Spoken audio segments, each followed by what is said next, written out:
یہ 20ویں صدی کے آغاز کے وقت جسے ہم پورا کہتے ہیں مڈل ایسٹ، بلکہ صرف مڈل ایسٹ نہیں، پورا شمالی افریقہ سلطنت عثمانیہ کا حصہ تھا، خلافت عثمانیہ۔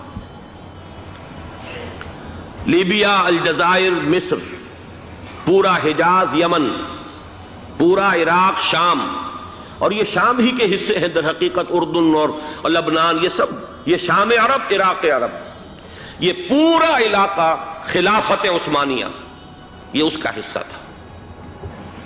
پہلی جنگ عظیم میں انگریزوں نے عربوں کو بغاوت پر آمادہ کیا، غداری پر آمادہ کیا، انہوں نے خلافت عثمانیہ کے خلاف بغاوت کی،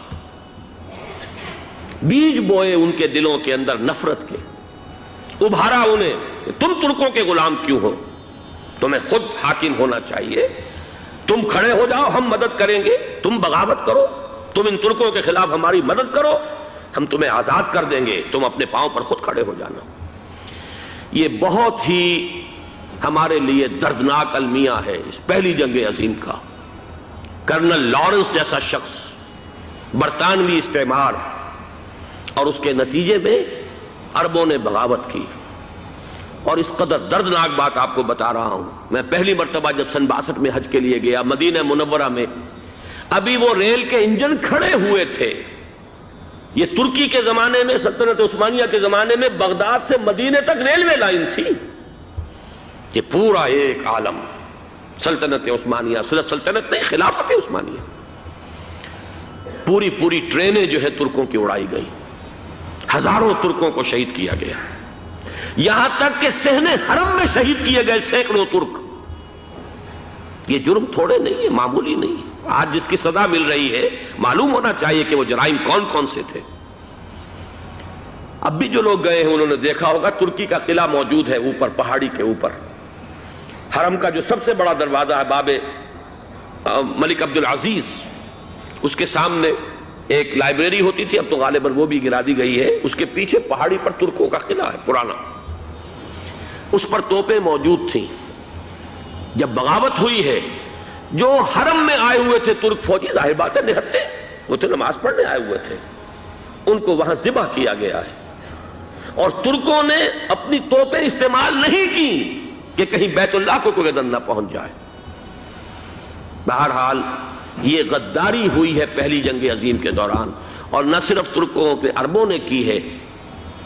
جیسا کہ میں نے کہا تھا، دو ہیں سب سے بڑے مجرم روئے ارضی کے اوپر امت مسلمہ کے طبقات۔ ہمارا پنجابی سپاہی بھی جا کر انگریزوں کی مدد کر کے ایلن بی کو قبضہ جو لے کر دیا بغداد کا، اس میں ہمارے مسلمان پنجابی سپاہی بھی شامل تھے۔ یہ خون چکاں باب ہے ہماری تاریخ کا اس صدی کا۔ لیکن اس کے بعد سلطنت عثمانیہ کے ٹکڑے ہو گئے، چیتھڑے ہو گئے۔ ایک انگریز نے لکھا ہے یہ جملہ، ذہن میں بجھا ہوا جملہ، کہ تاریخ میں یہ بات ثبت ہو جائے گی کہ ایک انگریز نے اس سلطنت کے ٹکڑے کر دیے کہ جو عمر فاروق نے قائم کی تھی رضی اللہ تعالیٰ عنہ۔ یہ پورا عالم، یہ تمام علاقہ کس نے فتح کیا تھا؟ یہ بات ہاتھ بدل گئے تھے، پھر ترک آ گئے، خلافت عثمانیوں کے پاس چلی گئی، لیکن یہ سلطنت تو حضرت عمر رضی اللہ تعالیٰ عنہ کے زمانے سے چلی آ رہی تھی۔ اس کو ایک انگریز کرنل نے، اور اس نے بغاوت پہ آمادہ کر کے عربوں کو اور ترکوں کے پیٹھ میں چھرا گھپوا کر ان کے ذریعے سے اور ٹکڑے کر دیے۔ لیکن جب جنگ ختم ہوئی، اب انہوں نے کہا کہ اب ہمیں آزادی دیجئے، تو اب انہیں معلوم ہوا کہ غداروں کو دنیا میں کیا ملتا ہے۔ ٹکڑے کر دیے گئے۔ یہ حصہ عراق یہ انگریز کے پاس رہے گا، شام کا یہ علاقہ یہ فرانسیسیوں کے پاس رہے گا، مصر پر انگریزوں کا تسلط رہے گا، لیبیا اطالویوں کے پاس رہے گا، لے دے کر یہ جو علاقہ تھا حجاز، چونکہ وہاں کچھ تھا ہی نہیں، بوادن غیر ذی زرع، یہ عربوں کے پاس چھوڑ دیا گیا۔ اس وقت جو بادشاہ ہیں، شاہ حسین اردن کے، ان کے دادا سب سے بڑے غدار وہی تھے، لہذا ان کو اس علاقے کی بادشاہت دے دی گئی۔ اس کے بعد نجد سے ایک تحریک اٹھی ہے، وہ سعودی جو خاندان ہے وہ نجد سے اٹھا ہے۔ نجد میں اس وقت کچھ بھی نہیں تھا، وہ تو صرف ریت کے تودے تھے اور کچھ بھی نہیں، لہذا ادھر کسی استعماری قوت کو دیکھنے کی ضرورت ہی نہیں تھی۔ وہ تو بعد میں تیل برآمد ہوا اور اس کی حیثیت ہو گئی، اور یہ امارات کا علاقہ جو ہے اس کی دنیا میں اب گویا کہ یوں سمجھیے کہ جو سب سے زیادہ اہم علاقے ہو سکتے ہیں روئے ارضی کے نقشے پر، ان میں سے ایک وہ ہو گیا. لیکن یہ اس وقت کی بات میں کر رہا ہوں، کوئی حیثیت نہیں تھی، لہذا اس کو چھوڑ دیا گیا. یہ ہے تاریخی پس منظر، یہ لکیریں جو کھینچی گئی ہیں. یہ ایک ملت اسلامیہ کو جو قومیتوں میں تقسیم کیا گیا، پھر نعرے لگوائے گئے المصر للمصریین الشام للشامیین. اب شامی ایک علیحدہ قوم ہو چکے ہیں، مصری ایک علیحدہ قوم ہو چکے ہیں، عراقی ایک علیحدہ قوم ہو چکے ہیں. یہ ساری تقسیمیں استعمار کی پیدا کرنا ہے، اس کا کوئی تعلق اسلام کے ساتھ نہیں. اب ضرورت تو اس بات کی تھی کہ استعمار کے پنجے جب یہاں سے کچھ ہٹے، دوسری جنگ عظیم کے بعد ایک دور آیا، امریکہ ابھرا ہے دنیا کی عالمی سطح پر سیاست میں.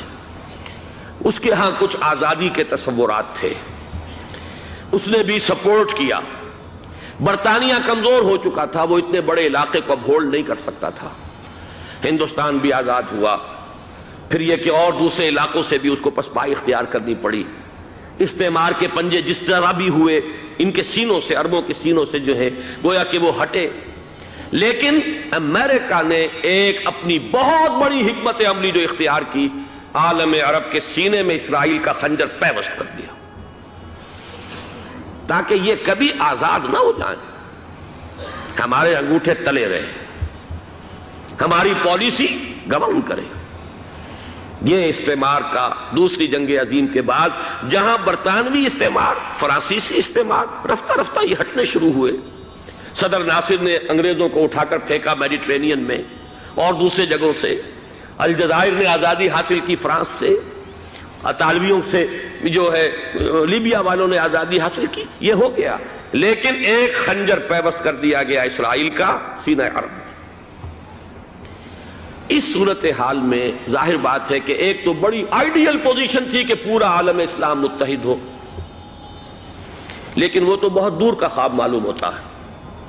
علامہ اقبال سے بڑا کوئی نقیب نہیں ہے ملت اسلامی کی وحدت کا. ایک ہو مسلم حرم کی پاسبانی کے لیے، نیل کے ساحل سے لے کر تا بخاک کاشغر.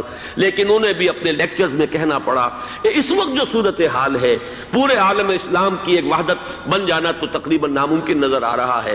اگر کسی طرح ایک common wealth of Muslim nations وجود میں آ جائے تو بھی بڑی کامیابی ہوگی. لیکن اس سے بھی پہلے یہ تو زیادہ آسان تھا کہ عالم عرب ایک وحدت کی شکل اختیار کر لے. یہ تو ایک قوم ہے، اکثر و بیشتر ایک نسل یا زیادہ دو نسلیں کہہ دیجئے. شمالی افریقہ میں بربر نسل بھی ہے، باقی تو سب عرب ہے. یہ پورا عالم ایک نسل، ایک زبان، پورے اتنے رقبے کے اوپر بولے جانے والی ایک زبان، یہ تو ایک ہو جائے.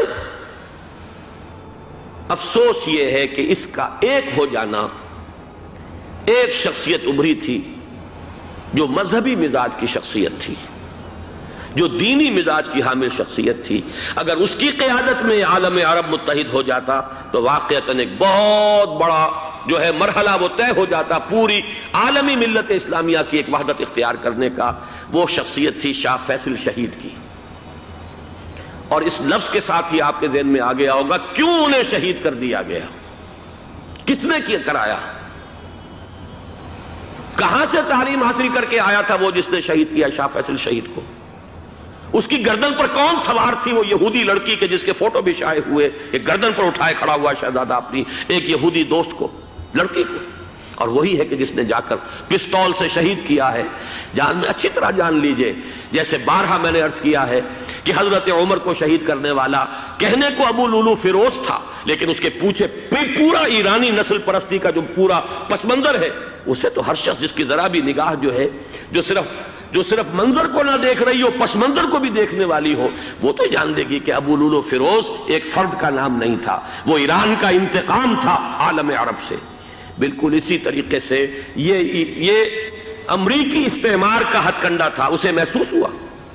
شاہ فیصل مذہبی مزاج کا شخص یہ ابھر رہا ہے، اور یہ شاہ فیصل کی حکمت عملی کا ذرا آپ اندازہ کیجئے. لاہور میں سمٹ کانفرنس ہوئی، اس میں وہ آئے، سب سے ٹاورنگ پرسنالٹی پورے اس وقت عالم اسلام کے اندر شاہ فیصل کی تھی. اور وہ گویا کہ ایک بہت ہی جس کو کہا جائے کہ ایک بہت ایلڈرلی، ایک بزرگانہ ایک شخصیت جو ہے، اور انہوں نے اپنی دولت کے دروازے، عرب میں وہ مشہور تھے کہ نہایت خسیس اور بخیل انسان ہے، اس لیے کہ وہاں وہ خرچ کرتے تھے حساب کتاب کے ساتھ، لیکن ان کے خزانے کھلے ہوئے تھے عالم اسلام کے لیے، ادھر بھی مدد ہے، ادھر بھی مدد ہے، ادھر بھی کام ہو رہا ہے، ادھر بھی کام ہو رہا ہے۔ پھر انہوں نے تیل کا ہتھیار استعمال کر کے ایک دفعہ امریکہ کو دن میں تارے دکھا دیے تھے، لہذا ان کا ہٹایا جانا سین سے یہ امریکی استعمار کے لیے لازم تھا۔